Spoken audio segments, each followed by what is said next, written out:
वालेकुम रहमतुल्लाहि व बरकात। अल्लाह के नाम से शुरू जो बड़ा कृपालु और अत्यंत दयावान है। मैं हूं मोहम्मद नफीस अंसारी और आप देख रहे हैं द पॉलिटिकल। जुम्मनों का बहुत बड़ा पत्रकार अभिशार शर्मा, उसने मुसलमानों के मुंह पर ऐसा तमाचा जड़ा है कि इस वीडियो के बाद भी अगर मुसलमान ऐसे पत्रकार का सपोर्ट करेंगे तो मुझे लगता है कि उन्हें अपने ईमान को झांकने की ज़रूरत है। अभिशार शर्मा ने एक बार फिर बैरिस्टर असदुद्दीन ओवैसी साहब को बीजेपी की बी टीम कह डाली है और यहाँ तक भी कहा है कि एमआईएम का बीजेपी के साथ कोई खुफिया सांठगांठ, कोई खुफिया डील हुई है, लेकिन इस बारे में मेरे पास कोई सबूत नहीं है। खुद अभिशार शर्मा के मुंह से सुनिए कि उसने क्या कहा। ये कह रहा हूं कि ओवैसी बीजेपी की बी टीम है, या फिर मैं ये कह रहा हूं कि ओवैसी और बीजेपी के बीच में पर्दे के पीछे कोई गुप्त डील हो गई है। इन दोनों सवालों का मेरे पास कोई प्रमाण नहीं। ओवैसी साहब को बीजेपी की बी टीम कहता है और फिर कहता है कि ओवैसी साहब का बीजेपी के साथ कोई खुफिया डील हुई है, और साथ में ये भी कहता है कि मेरे पास इसका कोई सबूत, कोई प्रमाण नहीं है। ऐसा क्यों? शायद अभिशार शर्मा को ऐसा लगता है कि मुस्लिम कौम एक जाहिल कौम है। इस कौम के लीडर को कुछ भी अनाप शनाप बक दिया जाए, ना सबूत पेश किया जाए, ना ही कोई दलील पेश की जाए, यह कौम झक मार कर उसकी बात को सुन लेगी। इससे बड़ी शर्म की बात भारत में रहने वाली मुस्लिम कौम के लिए हो ही नहीं सकती है कि खुलेआम उनके एक बड़े लीडर बैरिस्टर ओवैसी साहब का अपमान एक अभिशार शर्मा करता है और मुस्लिम कौम चूं तक नहीं करती है। खैर, आरिफा खनम शेरवानी, जिसे कल तक मैं भी अच्छा पत्रकार समझता था, लेकिन आरिफा खनम शेरवानी भी एक जुम्मन निकली और उसने भी खुले मंच पर यह कह डाला कि बैरिस्टर ओवैसी साहब उनकी पार्टी एआईएमआईएम बीजेपी को मदद कर रही है उत्तर प्रदेश में, और वोट का बंटवारा करके वो बीजेपी को जिताना चाहती है कि 100 सीटों पर वो चुनाव लड़ेंगे। तो जाहिर सी बात है, आप जानते हैं कि कितने उनको वोट आएंगे ये तो हमें नहीं मालूम। एक लोकतंत्र में हर एक पार्टी को, हर एक नेता को चुनाव लड़ने का भी अधिकार है, लेकिन डायरेक्टली या इनडायरेक्टली, परोक्ष रूप से या प्रत्यक्ष रूप से, क्या ये दोनों पार्टियां, क्या ये दोनों नेता भाजपा को फायदा पहुंचा रहे हैं? एक तरफ ब्राह्मण वोटों को बांटकर मायावती और दूसरी तरफ मुस्लिम या सेक्युलर वोटों को बांटकर असदुद्दीन। आरिफा खनम शेरवानी ने भी वैसे ही कहा, एमआईएम बीजेपी की मदद कर रही उत्तर प्रदेश में और एमआईएम वोट बांटकर बीजेपी को जिता रही है। तो आइए देख लेते हैं कि आखिर उत्तर प्रदेश में बीजेपी को कौन सी पार्टी जिता रही है और क्या वाकई में बैरिस्टर ओवैसी साहब बीजेपी की बी टीम है। और इस बात का प्रमाण दिए बिना ही क्या उत्तर प्रदेश का मुसलमान अभिशार शर्मा या फिर आरिफा खनम शेरवानी की बात को मान लेगा।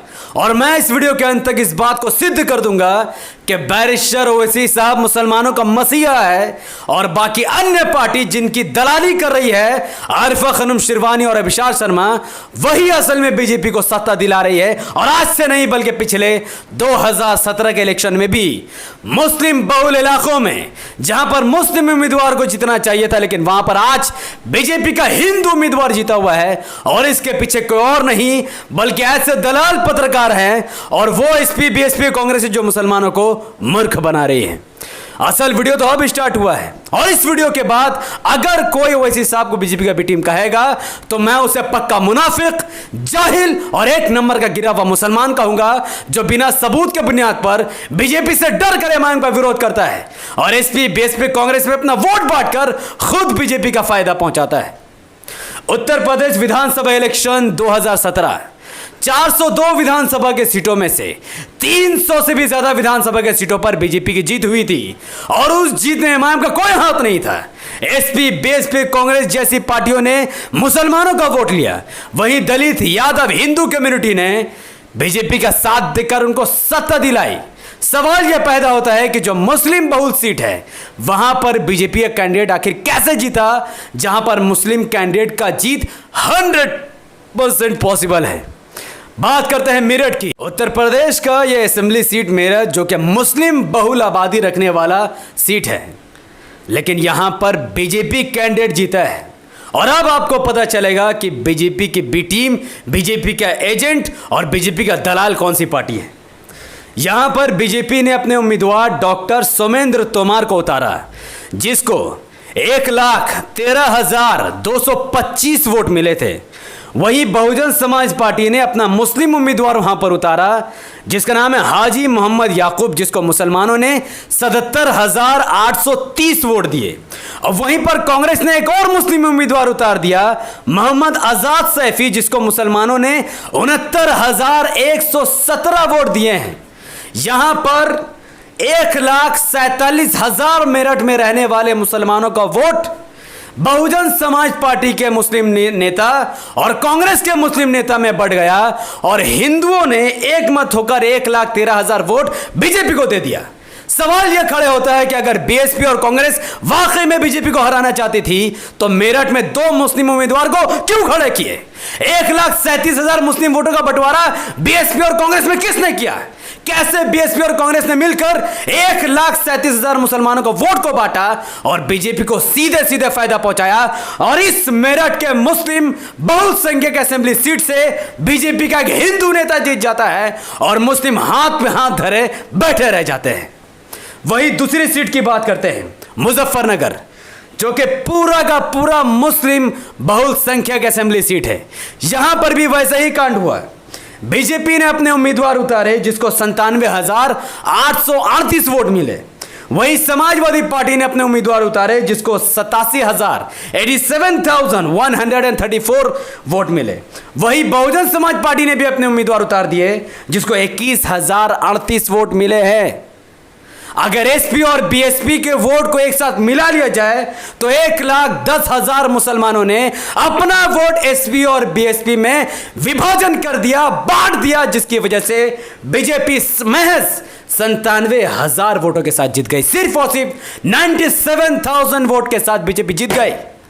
अगर यहां पर एसपी बीएसपी मिलकर सिर्फ एक कैंडिडेट अगर खड़ी करती, सिर्फ एक कैंडिडेट, तो 1,10,000 वोट के साथ कोई मुस्लिम कैंडिडेट मुजफ्फरनगर में जीत जाता। लेकिन ऐसा नहीं हुआ क्योंकि एसपी बीएसपी ने मिलकर मुसलमानों की नेतागिरी को तोड़कर रख दिया और बीजेपी को जीतने में मदद की। वही दूसरे सीट की बात करते हैं, अलीगढ़। अलीगढ़ भी मुस्लिम बहुल इलाका है, असेंबली सीट है और यहां पर भी भारतीय जनता पार्टी ने अपने हिंदू उम्मीदवार को उतारा जिसका नाम है संजीव राजा और उसको 1,13,752 वोट मिले थे। वहीं पर समाजवादी पार्टी ने मुस्लिम नेता को उतार दिया जिसका नाम है जफर आलम, जिसको मुसलमानों ने 98,312 वोट दिए। और उसी अलीगढ़ में एक और मुस्लिम नेता को बीएसपी ने उतार दिया जिसको 25,704 मुसलमानों को वोट मिला है। यानी अलीगढ़ सीट में 1,25,000 मुसलमानों का वोट एसपी और बीएसपी में बांट दिया गया और 1,13,000 वोट के साथ बीजेपी जीत गई। अगर एसपी बीएसपी वाकई में बीजेपी को हराना चाहती थी और वह मुसलमानों को ठेकेदारी लेना चाहती थी तो यहां पर 2 मुस्लिम नेताओं को क्यों खड़ा किया? क्यों 1,25,000 मुसलमानों के वोट को बांट दिया गया? क्यों मात्र 1,13,000 वोट के साथ बीजेपी जीत गई और 1,25,000 वोट के साथ मुसलमान हार गए? क्यों? क्या इसका जिम्मेदार ओवैसी है? बिल्कुल नहीं। इसका जिम्मेदार सिर्फ और सिर्फ अखिलेश मायावती है, जिनको सिर्फ और सिर्फ मुस्लिम नेतृत्व को कमजोर करना था और बीजेपी को सत्ता की मलाई चाटने के लिए रास्ता दिखाना था। लास्ट सीट की बात करता हूं, एक और सीट, मुरादाबाद, मुस्लिम बहुसंख्यक आबादी रखने वाला सीट। यहां पर भी बीजेपी जीता हुआ है। कैसे? मुरादाबाद के सीट में बीजेपी ने रितेश कुमार गुप्ता को भारतीय जनता पार्टी ने टिकट दी जिसको 1,23,467 वोट मिला। वहीं पर समाजवादी पार्टी ने मुस्लिम बहुसंख्यक सीट में मुस्लिम उम्मीदवार को उतारा जिसको 1,20,274 वोट मिले। और उसी मुस्लिम बहुसंख्यक सीट में बहुजन समाज पार्टी ने भी अतीक अहमद सैफी नाम के व्यक्ति को टिकट दिया और उसने 24,650 मुसलमानों के वोट हासिल किए। मुसलमानों का वोट बटा, बीजेपी जीत गई। एसपी और बीएसपी में मुरादाबाद के सीट में 1,44,000 मुसलमानों का वोट बढ़ गया और बीजेपी अपने हिंदू उम्मीदवार को 1,23,000 वोटों के साथ जिता दी। अगर मुरादाबाद में 1,44,000 मुसलमानों का वोट है जो हमें दिख रहा है, अगर वाकई में एसपी बीएसपी को वहां पर हराना था बीजेपी को, तो फिर एक ही मुस्लिम सीट में दो मुस्लिम नेता को क्यों उतारा गया? कहां है यहां पर किसका गिल्टी, किसका नाम है यहां? सिर्फ और सिर्फ एसपी बीएसपी, अखिलेश और सिर्फ मायावती इसका जिम्मेदार है, और ये लोग मिलकर बीजेपी को बार बार जिता रहे हैं। तो मुरादाबाद, अलीगढ़, मुजफ्फरनगर और मेरठ जैसे मुस्लिम बहुल संख्यक सीट जहां पर एसपी बीएसपी कांग्रेस ने मिलकर मुसलमानों के नेतृत्व को हराया, मुसलमानों का वोट बांटा और अपना फायदा सिर्फ और सिर्फ बीजेपी को होने दिया। बताओ आरफा खानम शिरवानी, इस रिपोर्ट के बाद क्या तुम एसपी बीएसपी कांग्रेस को बीजेपी का बी टीम कहोगे? नहीं। क्या विशाल शर्मा इस रिपोर्ट के बाद एसपी बीएसपी कांग्रेस को बीजेपी की बी टीम कहेगा? नहीं। इसका एक रीजन, पहला रीजन तो यह है कि जिस दिन विशाल शर्मा दलित की लीडर मायावती को और आरफा खानम शिरवानी दलित लीडर मायावती को अगर बीजेपी का एजेंट या बीजेपी का बी टीम कह देगी, उस दिन दलित कम्युनिटी मार के इनका मुंह को तोड़ देंगे। मुझे यकीन है इस बात का। अगर ये लोग मिलकर अखिलेश यादव को बीजेपी का बी टीम कहेंगे तो यादव कम्युनिटी के लोग भी इस पर हमला कर देंगे। अगर ये लोग मिलकर राहुल गांधी के खिलाफ बोलेंगे तो इनका दाना पानी बंद हो जाएगा। लेकिन ये लोग बिना सबूत के बुनियाद पर बीजेपी को जिताने वाली पार्टी एसपी बीएसपी और कांग्रेस का सपोर्ट करती है और एमआईएम को बीजेपी के बी टीम बोलकर मुसलमानों को मूर्ख बनाने का काम करती है। मुसलमान मूर्ख नहीं है। 70 साल से मुसलमानों का vote SP BSP Congress TMC RJD JDU कितने सारे पार्टियों में बटा, जिसका सीधा फायदा बीजेपी को हुआ है। किसी मुस्लिम बहुल संख्यक आबादी में 2 से ज्यादा सेकेंडरी स्कूल नहीं है, एक कॉलेज नहीं है, ढंग का हॉस्पिटल नहीं है, मुसलमानों के पास जॉब नहीं है, और मुसलमानों का वोट बांट कर मुसलमानों की सीटों से तो जीत जाते, लेकिन बीजेपी की सरकार बना देते हैं। अब ऐसा नहीं होगा। अब मुसलमानों के वोट ना एसपी में बटेगा, ना बीएसपी में, ना कांग्रेस में और ना ही किसी घटिया पार्टी में, बल्कि मुसलमानों का वोट सिर्फ और सिर्फ बैरिस्टर असदुद्दीन ओवैसी साहब की पार्टी ऑल इंडिया मजलिस इत्तेहादुल मुस्लिमीन AIMIM पर ही जाएगा, जिसका रिजल्ट हम ये देखेंगे कि उत्तर प्रदेश में मुसलमान 20% मुसलमान एक मत होकर ओवैसी साहब का सपोर्ट करेंगे, तो 100 से भी ज्यादा विधानसभा की सीटों पर मुस्लिम उम्मीदवार जीतकर उत्तर प्रदेश के असेंबली पर पहुंचेंगे और योगी आदित्यनाथ की बोलती को बंद करके रख देंगे। अभिषेक शर्मा ने 2 तथ्य लोगों के सामने रखे थे। उसने कहा था कि ओवैसी साहब को योगी सीधा चैलेंज कर रहा है। आखिर योगी ओवैसी साहब को इतना अहमियत क्यों दे रहा है? तो ओवैसी बीजेपी के बी टीम हो गया। मैं आज द पॉलिटिकल चैनल के व्यूअर्स और इस वीडियो को देखने वाले वो लोग जो इस चैनल पर पहली बार आए या पहली बार मेरी वीडियो को देख रहे हैं, मैं उनसे दिल से कहने को पूछता हूं कि अपने दिल से पूछो कि योगी आदित्यनाथ ओवैसी साहब को वैल्यू न देकर किसको वैल्यू दे? अखिलेश, मायावती, राहुल गांधी, किसको? मैं पूछता हूं आप सबसे कि आर्टिकल 370 का मुद्दा हो या ट्रिपल तलाक का मुद्दा हो या कश्मीरी मुसलमान का मुद्दा हो या लिंचिंग का मुद्दा हो या NRC CNNPR का मुद्दा हो या फिर UAPA जैसा काला कानून जो मुसलमानों के खिलाफ बनाया गया हो, इन तमाम के तमाम मुद्दों पर भारत पार्लियामेंट पर खड़ा होकर बैरिस्टर असदुद्दीन ओवैसी साहब के अलावा क्या किसी पार्टी ने बीजेपी का विरोध किया? नहीं किया। तमाम के तमाम काले कानून पर कश्मीरी मुसलमान से लेकर लिंचिंग तक जैसे बड़ी बड़ी टॉपिक्स पर सिवाय असदुद्दीन ओवैसी साहब ने और किसी ने भी बीजेपी का मुखालफत नहीं की। ओवैसी साहब ने अपनी आवाज बुलंद की, अपने कौम का हक अदा किया, अपने लीडरशिप क्वालिटी को लोगों के सामने दिखाया। तो अगर बीजेपी के हर बिल पर ओवैसी ही विरोध करता है तो क्या योगी ओवैसी को छोड़कर किसी और को चैलेंज देगा? क्या मायावती ने, क्या राहुल गांधी ने, क्या अखिलेश यादव ने, क्या ममता बनर्जी ने, क्या किसी ने भी ट्रिपल तलाक या कश्मीरी मुसलमान पर अपनी आवाज बुलंद की? बल्कि इन तमाम के तमाम लोगों ने आर्टिकल 370 पर भी और ट्रिपल तलाक पर भी सिर्फ और सिर्फ बीजेपी का साथ दिया था।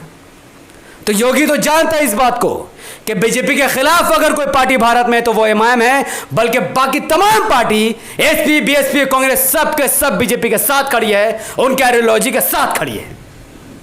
अभिषेक शर्मा को इस बात का बहुत बुरा लगा कि ओवैसी साहब अगर उत्तर प्रदेश आए तो उन्होंने अयोध्या को फैजाबाद क्यों कहा।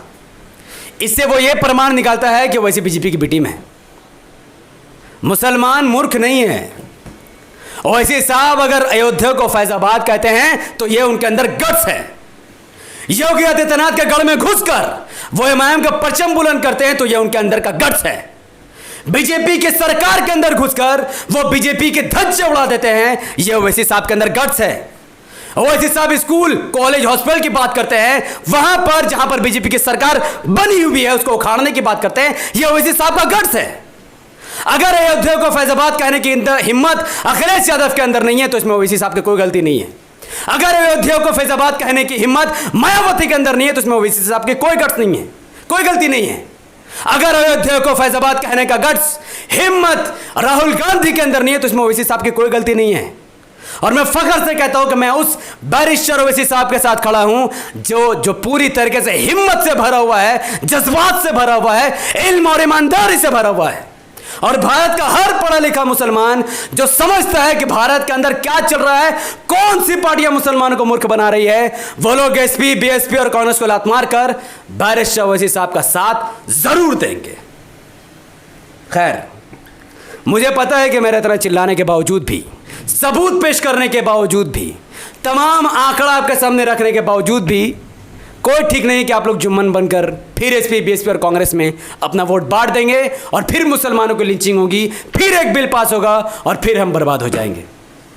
मैं नहीं जानता ये वीडियो कितने लोगों तक पहुंचेगी, मैं नहीं जानता कि मेरा चैनल कब तक रहेगा, मैं कुछ नहीं जानता, पर मेरा काम है कोशिश करना। मैं इस द पॉलिटिकल चैनल के माध्यम से आरफा खानम शिरवानी और अभिषेक शर्मा को ओपन डिबेट का चैलेंज करता हूं। अगर आरफा खानम शिरवानी और अभिषेक शर्मा, जो हमेशा ओवैसी साहब को बीजेपी की बी टीम कहते हैं, अगर वो इस बात को सिद्ध कर देते हैं तो मैं मोहम्मद हफीज अंसारी उनको 10 लाख रुपए का इनाम देने को तैयार हूं। और अगर बिना सबूत और तथ्य के बुनियाद पर आरफा खानम शिरवानी और अभिषेक शर्मा ओवैसी साहब को बीजेपी का बी टीम साबित नहीं कर पाते हैं तो फिर उनको मुझे 10 लाख नहीं देने हैं, बल्कि दोनों के दोनों को, अभिषेक शर्मा और आरफा खानम शिरवानी को ओवैसी साहब के पैरों को पकड़ना पड़ेगा और माफ़ी मांगना पड़ेगा और पूरी कौम से माफ़ी मांगनी पड़ेगी कि उन्होंने मुस्लिम क़यादत को बीजेपी की बी टीम बोलकर गाली दी है और वो माफ़ी मांगकर अपनी गलती को सुधार सकते हैं। हाँ, अभिषेक शर्मा के मिलियंस में फॉलोवर हैं, आरफा खानम शिरवानी के भी मिलियंस में फॉलोवर हैं। मेरा तो छोटा सा चैनल है, ये मुझसे आखिर डिबेट क्यों करेंगे, लेकिन आप सब उन्हें डिबेट करने पर मजबूर कर सकते हैं। इस चैनल को इतना बड़ा बनाइए कि आरफा खानम शिरवानी और अभिषेक शर्मा जैसे बड़े पत्रकार जो ओवैसी साहब पर इल्ज़ाम लगाते हैं, वो इस नादान सी छोटी सी एमआईएम का छोटा सा सिपाही मोहम्मद हफीज अंसारी के साथ डिबेट करने पर मजबूर हो जाए। इस वीडियो को जितना ज़्यादा हो सके उतना ज़्यादा शेयर कीजिए, आँख की तरफ फैला दीजिए, ताकि अभिषेक शर्मा और आरफा खानम शिरवानी मुझसे डिबेट करने पर मजबूर हो जाए। तब उन्हें पता चलेगा कि उनका पाला किसी जुम्मन से नहीं बल्कि एमआईएम के एक छोटे सिपाही से पड़ा है, जो एक सच्चा मुसलमान है और सिर्फ इंसाफ का साथ देगा। इस वीडियो को जितना हो सके उतना ज़्यादा लाइक कीजिए, क्योंकि यूट्यूब का एल्गोरिथम कहता है कि जब किसी वीडियो पर लोग धड़ाधड़ लाइक करते हैं, जब किसी वीडियो के लिंक को लोग व्हाट्सएप, फेसबुक, इंस्टाग्राम में शेयर करते हैं और जब किसी वीडियो पर लोग कमेंट करना शुरू कर देते हैं, यूट्यूब ऐसे वीडियो को लाखों लोगों तक पहुँचा देता है। तो इस वीडियो को लाइक कीजिए, इसके लिंक को व्हाट्सएप, फेसबुक, इंस्टाग्राम पर शेयर कीजिए, अपनी बातों को कमेंट पर रखिए कि आप आज ओवैसी साहब को उत्तर प्रदेश में वोट देंगे या फिर अपने वोट का बंटवारा करके एसपी, बीएसपी, कांग्रेस में डालकर बीजेपी का फायदा पहुंचाएंगे। अपनी बात को आप कमेंट में रख सकते हैं। हमारे यूट्यूब चैनल द पॉलिटिकल को सब्सक्राइब करें, बेल आइकन को हिट कीजिए और मुझे अपनी दुआ में याद रखें। और अगर अभिषेक शर्मा या फिर आरफा खानम शिरवानी मुझसे डिबेट को तैयार हो जाए तो वो इन्फॉर्मेशन भी मुझ तक जरूर पहुँचा दीजिएगा।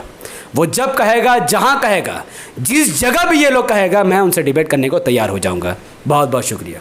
अस्सलाम वालेकुम रहमतुल्लाहि व बरकातहू। अल्लाह की सलामती रहमत बरकत अब तमाम भाई और बहनों पर हो। मैं अल्लाह हबीब पीस अपॉन अस। तब तक कीप वॉचिंग।